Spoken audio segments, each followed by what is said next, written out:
গরমে তৃপ্তি পেতে আর হাতে যদি সময় কম থাকে অল্প উপকরণ দিয়ে দারুণ স্বাদের এই দুধের ডেজার্টটা বানিয়ে দেখতে পারেন, যা গরমেই জাদুর মতন কাজ করবে।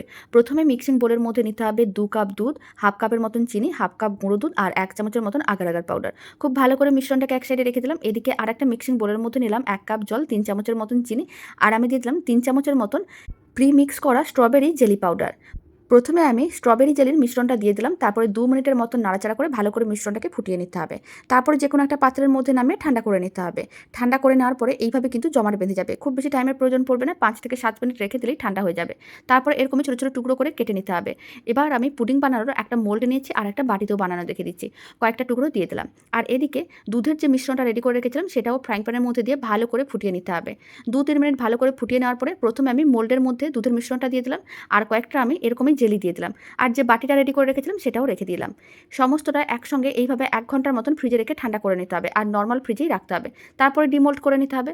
তাহলেই রেডি হয়ে যাবে দারুণ স্বাদের নরম তুলতুলে দুধের পুডিং, যা বানানো একেবারে সহজ আর খেতে তো ভীষণ ভালো হয়। ছোট থেকে বড় যে কেউ খুবই পছন্দ করবে। আপনারাও বাড়িতে বানিয়ে দেখতে পারেন। আশা করি আপনাদেরও ভালো লাগবে।